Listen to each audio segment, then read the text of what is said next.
So, Uh, this card from the first fight to the last fight is a banger, and I'm so excited for it. Alex Dunn versus Alex Chavez.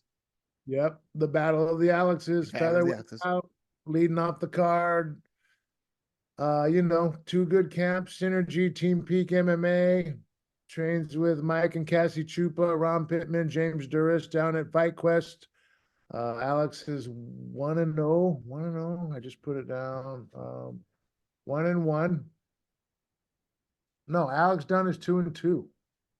And Chavez is 1-1. So let me jump back over. He's got a little bit more experience. They're both lean and mean and in good shape, ready to go. I've done some cross training with Alex Chavez and some of my boys. Occasionally, we'll go to Bang Muay Thai and Renton and Gracie Baja and train with Dex and Alex and the Chavez brothers and a lot of us. It's kind of a good place to meet, and I've been keeping my eye on Alex, and he's definitely getting better and sharp. So I expect that to be a great fight. Yeah. Good fight. We're leading off with that. Then we're jumping down to the bantamweight division, 135 pounds. We got Chase Robinson from Mutual Combat, a tough gym in Mount Lake Terrace. A lot of tough, young, raw guys that just want to get out there and bang.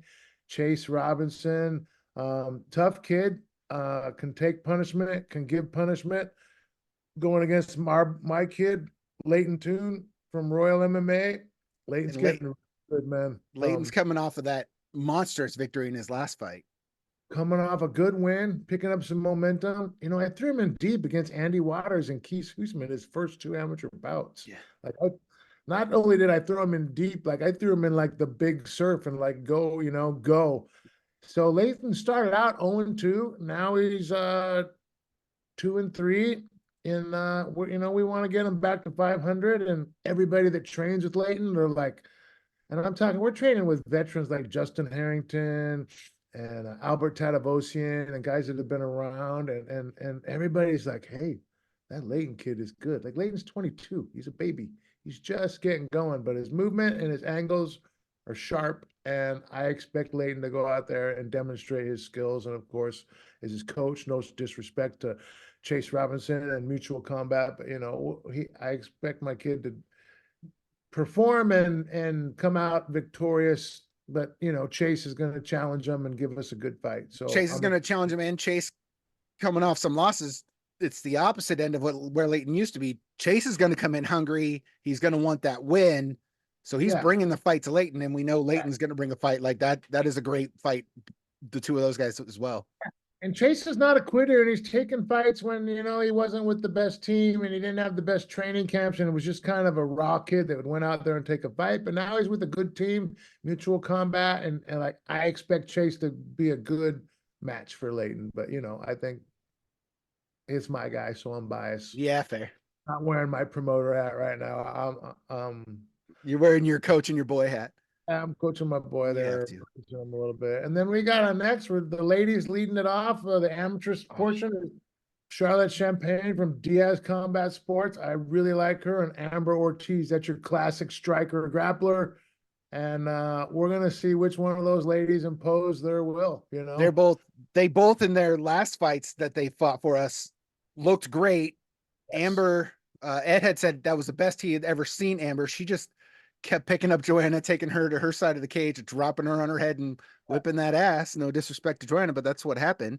And when we first saw Charlotte popping bottles of champagne, she just put on a striking clinic. Yes. Lucy Hoyt could not. She was taking those punches, and I talked to her coach after. She was too hesitant to get in on her, which she needed to do because homegirl was real good at keeping her distance on her. And so that's where the difference is the height thing here for me. Because it's got to be punching down is going to have to kind of sort of be difficult for Charlotte. But if Amber can get under those punches and wrap her up, this fight's going to get interesting. That's what I want to see. I want to see can Charlotte keep her range and keep it in her area of the kickboxing skill and what she's going to do on the ground if they get there, So I'm curious to see how that goes. That's going to be exciting. Then we got a teammate, Charlotte's teammate, Keith Huisman. Keith is 4-2.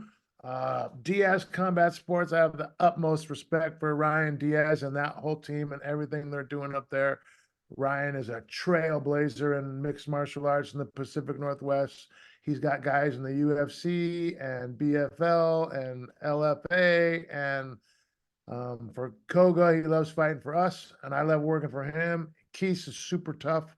He's fought for me 2 or 3 times, and he's fighting that stud newcomer Yeah. kid, Mason Von Thomas, who's got a good wrestling pedigree and trains with Belton Lubis at Warrior Strength Martial Arts. And the last fight I saw him fight, he lateral dropped this kid, got him airborne, took him down, mounted him, finished him, and then that's going to be a good test for Keith. That's going to be a banger. Yeah, I think both those guys, like, again, the first handful of fights we just named, any one of those could be a main event or co-main event, and it's still going to be money, and that's only what we're starting with. Like, that's how good this card is. Yeah, we're just getting going, and every fight is super good. There are no mismatches. You know, there's it's going to be a fight. A good night of fights. I'm super excited about it. I got a debuter, Abel Charco. I know Abel. Abel used to train with me a little bit at Royal when he lived over here. Tough kid, blue belt, good grappling, good striking, well-rounded, tough kid. He's making his debut against, man, how do I say this? I was wondering that too. Abdi Samat Malakanov. I hope I did that justice. Abdi Samat Malakanov. Yeah, I think I hit every Sounded right. consonant on there. From ATT Portland. And, you know, that says it all right there. He's training with all those guys, Ricky Simon and, you know, Brandon Miller manages that team. Ed runs the amateur portion. Fabiano Scherner, head coach there. That's going to be a banger. I saw this kid fight on the RV show on their first one, and like he fought one Ivan Salivari's guy. I saw Abdi fight, and he's very poised and well-rounded for, it was his first fight. And now he looked like it was like his third fight or fourth fight. He just looked, he didn't look raw. He looked nice. And then I watched him at CFFC when my kid, Nico fought down there, and they were on the same card, and like it was 2 months apart, and he looked like he just progressed tenfold, 10 times. Like he was mixing up his striking and his grappling really well. And he's a little bit bigger than Abel. Abel is a small 55er, and Abdi is a big 55er. That's going to be a gangster fight. I'm also one of the fights. I love watching Arthur Mills fight. That's our next fight. That dude is so fun to watch. Yeah, he just won a little grappling tournament up at Bellingham MMA. He took a grappling match on short notice. Arthur is like, King Arthur is like the silent assassin, right? Poker face, The whole time. emotion, very methodical, very technical in grappling, very technical in striking, very clean. This is a rematch of a fight that I did on Fight Quest a couple of years ago, coming right out of COVID. So I saw that it was like 22 or something, wasn't it? Right out of COVID. Yeah, man, time is just flying by. But that's a rematch. Diaz Combat Sports feel like their guy Alejandro didn't perform his best. He'd want a rematch, and you know, his coach Joe Cleary is like, sure, we're gonna beat him up again, but you know, that's what everybody would say. Everyone says till they get there. So we'll see. Both of those guys are good, and both of them are well coached. Local boy Kitsap Combat, King Arthur Mills, is gonna, you know, represent his hometown and his home team, and we'll see. And then we're moving to our pro card. Yeah, we got the ladies leading it off. Aubrey Thompson from Impact Jiu-Jitsu in Hillsboro, or I think it's Impact Yeah, Jiu-Jitsu. Hillsboro. Hillsboro, against Lauren Dolan from 10 Kicks out of Seattle. Aubrey is 0-1. This fight was going to happen like in February on another fight card, and Aubrey got injured in a car accident and couldn't take the fight. So I was able to put it together for May 25th, a couple weeks away. Super happy to have Rowdy Lauren Dolan on the card. And I love working with Marquise Daniels, Aubrey coach, as I do working with Stanley Pham, the owner operator at 10 Kicks in Seattle. And both these ladies are good. Lauren is 1-0, Aubrey is 0-1. They're very evenly matched, and they're going to represent the ladies in the Pacific Northwest super good. So I don't know which way that's going to go. I expect it to be exciting and go the distance and be entertaining, you know. And we have Michael Blanc making his return finally against Nathan Rowan. I got to feel, and I'm going to talk to Mike in a couple days. He was supposed to fight on our last card. His opponent bitched out.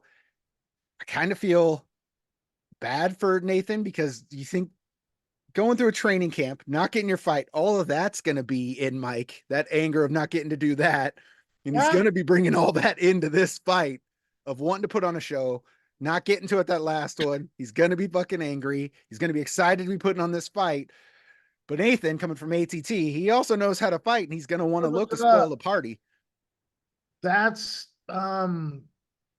potential fight of the night. I mean, Mike has been around a while. I don't know much about Nathaniel other than the team and that he represents, and that speaks for itself. You know, Mike seems pretty chill. It's his, you know, you're right. Hopefully Mike can maintain his emotions. It's his debut. It's a long-awaited debut. It's a postponed debut. And then, you know, so Mike's going to have to regulate that. And because he's got a tough match that's evenly matched. I think Mike likes to bang a little bit more, and I think Nathaniel has a little bit more of a wrestling pedigree. So we're going to see who's going to impose their will on that one, and it should be highly entertaining. We got some big 205ers out there slugging it out with some power. It's going to be gangster. Oh, it's going to be so good. And then we have your boy again. You can't be impartial on this, but you have to be. And Costi Ortiz is making his pro debut. Super excited for Neek, man. You know, he had an amazing amateur career, 8-1, had my belt at 55 and my belt at 45, and went and won an FCF belt at 145. He's an exceptional young kid. I can't say enough good things about him. I'm excited to start his pro journey. And, you know, I expect this kid to make it to the big show in a couple years. We're going to build his career, and he's going to do well. Alicio Sanchez is a tough kid. Trains at Diamond Hands MMA, got a good coach, good striking, good grappling. He is by no means a walk in the park or a jabroni or a gimme at all. He's 0-1,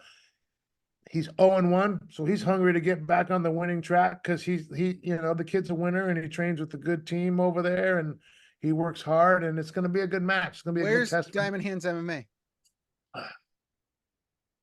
Middle of nowhere, Washington, Omak, or oh, it's one of the, okay. Kind of out somewhere between here and Spokane. That's what I thought. I just wasn't sure. Mountains up there. I think it's Omak. I think it's a smaller gym in Omak, Washington. But I'm not certain. I would have to I'd have to go on Facebook and figure it out. But that's fine. But then we got Felon Karen. Felon, that's how you say it? Felon? Felon, yeah. Okay. Karen. From and Shane White Eagle representing Wave Combat out of Tacoma. Super stoked to have signed Shane White Eagle to Combat Games and help him grow his professional career. He is an outstanding young man, Native American, loves his people, wants to be a strong representative in his Native American community, and, you know, prevent things like, you know, just show that some of these kids that are kind of trapped in this, a lot of the negative things that happen on the reservation with drugs and alcohol, that he really wants to be a positive role model and really is dedicated to his community and being a positive role model and dedicating his time and doing seminars, and exceptional young man. Super happy to be working with him. And, you know, we got him a tough match. Felon is 2-0. Shane is 5-2, 5-3. Very evenly matched. Felon is a good grappler, just got back from Abu Dhabi World Trials or something, but he's more of a grappler. I think both his wins are his pro wins are by submission. Shane is MMA, very well rounded, good striking, good grappling, and It's not, it's gonna be a good match. It's gonna be a Yeah. banger, you know. Our co-main event is a goddamn banger. Yes. Jamal from ATT. We've seen this kid fight. He fought Chance, and he fought Chance on short notice because no one wanted to fight this kid. And he's gone on a tear for other promotions. And then we have McKinday, who's gone on a tear for us. Yeah. These two guys meeting is amazing. This is one of those fights that I think, like you said, in a couple years, these guys will be in the big leagues and people will look back on these guys and go, oh, these guys fought way back when. Like, this fight's bananas. That's a good call. Actually, I agree. Jamal is like a prodigy. When I speak with his manager and Fabiano and Ed, when they talk about him, and they think he's the real deal, and he's the next probably guy to come out of ATT Portland and make it to the bigs. And McKinday is super well rounded, in great shape, super big for 155. Just looks like a Greek god. He's sculpted, and he trains with Ryan Diaz at Combat Sports. So you got two of probably the top, for sure top five, maybe even less than five gyms in the Pacific Northwest going at it with probably their top guys kind of that are still at this regional level. And you're right, that's a banger. Probably would be a main event, except for like RJ and Dex are kind of the local guys to Clearwater, and they're local, and we hyped that up. But Yeah. McKinday and Jamal you're right, it's going to be an amazing fight. I'm super pumped to see how Jamal does. And I think out of the fights that I've seen, because I've seen on YouTube and stuff, I've seen Jamal's fights, and of course I've been cage side watching McKinday. I think this is kind of an even test for both guys to see where they're at in terms of, McKinday's, no disrespect, but he's whipped everybody's ass we've put in front of him, whether it, went distance, knockout, whatever. And Jamal choked out Chance, which we didn't see happening. And then he's went on to win belts and go pro in other organizations. Like, these two guys are meeting at the perfect time against a perfect opponent to test where they're at in this. Yeah. I think Jamal's height is gonna help him. He is. He's a little taller. But But McKinday's strength might, like that. That's a big, thick boy. He's 6'1". You got 6'1" versus 5'8". Yeah. Jamal's 20. He's 20 years old. 20 years old. Yeah. He's 20. And he's so mild mannered. And so is McKinday. Both these guys, like, when they win, it's respect to their opponents and they're just happy to be here. When it's like, these dudes both have the potential to be stars one day. And the fact that they're fighting on our card as the co-main event is nuts. Yeah, I agree, man. I'm super excited for that fight. They're both super talented. It's going to be a great fight. It's going to be an amazing night. And then we have hometown boy, RJ Hoyt, going against Dex. One wants to move up in the rankings. One is looking to kind of keep his spot, but I don't want to be disrespectful to Dex. Stay relevant, if that's. No, yeah, I mean, Dex, he knows he's in the twilight of his career. Like, okay. He knows he's at You the can end. say that. I don't want to say that. You say that. He's focusing more on coaching and bringing up the Chavez brothers, and Dex fought for me in 2009. Okay, so that says it all. And he's got a winning record. He's well above 500. He's been around, and he's had a few tough fights. His last big win was like the Legends. You have Pacific Northwest BMF or Legends fight against Matt Coble, which was a great fight. They both came out there and fought well. That was his last win, and then he did not perform well against Darren Smith Jr. Hollywood. And his last two fights, he hasn't performed. He hasn't lived up to. He hasn't fought like he could fight, and I think he wants to do that. And RJ wants to move up in the rankings and take Deck's spot, and coming off a good win. And he's the hometown hero over there, and super. He is a hometown hero over there. Super fun, and like you talked to him, RJ's hilarious. He's just a good person, and so he deserves all the good that happens to him. And I've known Dex a long time. He's fought for me a lot, and Dex he's gonna be a grandpa now. His daughter he just told me last week and posted that he's gonna be a grandpa. So, I just turned 55 last week on Monday, and I think he's getting close to 40, and so he knows where he's at. But to his credit, like we said, what he's doing with the Chavez brothers in that team, if moving on to be a coach is his next thing, he's doing a phenomenal job as being a coach. Dex is a really good person and charismatic, and he's got a young guys following him. And he's also really good at developing relationships with just the Pacific Northwest fighters and providing a place, Gracie Baja in Renton, that's pretty centrally located. And he's able to facilitate and cross train with a lot of gyms and maintain the boundaries and the unwritten rules that go with cross training and how you cross train with. There's a little bit of politics there, a lot sometimes, and Dex does a good job of remaining neutral and just wanting really what's best for the fighters and providing them a place to like grow and make each other better.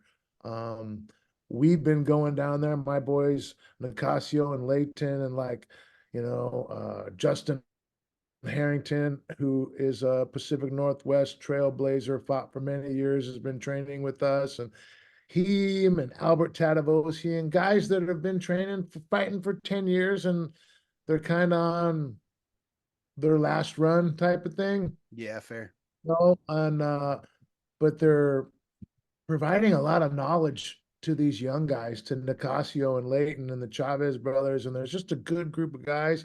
Occasionally, Mike LeBlanc jumps in, and I haven't went the last few weekends because our guys are just doing our thing, focusing less sparring and more technical drilling and stuff at this point in the game. But Dex has done a good job of navigating that and providing a service to the community, really, like a place 100%. For people to train.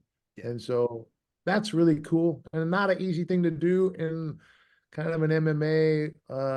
Everybody's kind of territorial and secret about their training and stuff. Yeah. Sometimes people get like that.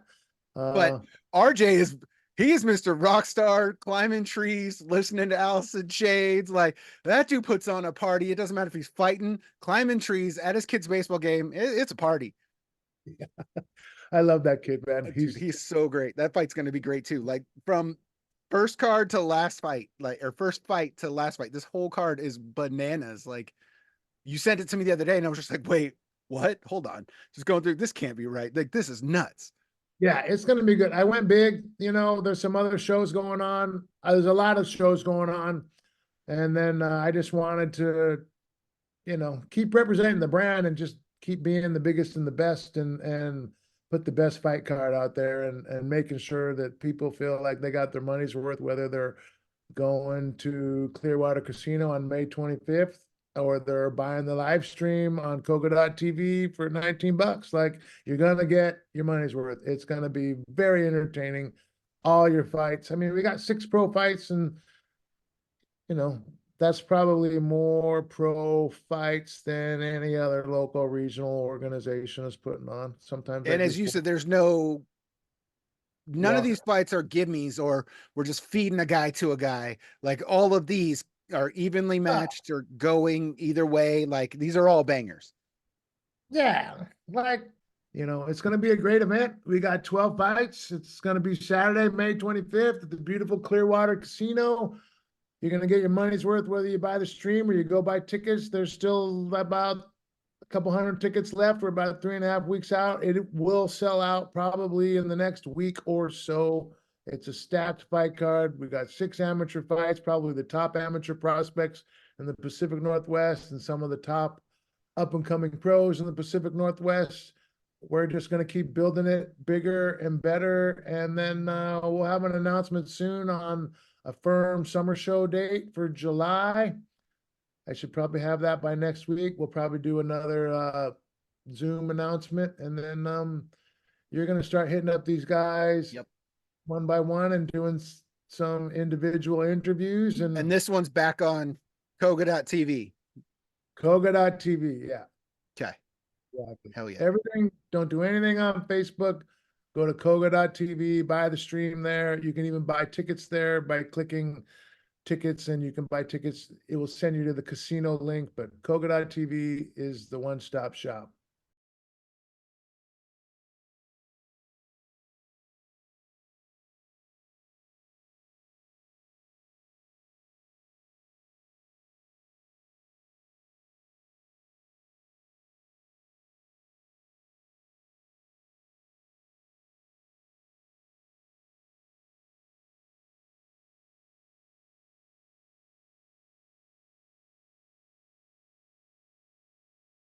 Once again, this show is presented by Combat Games MMA.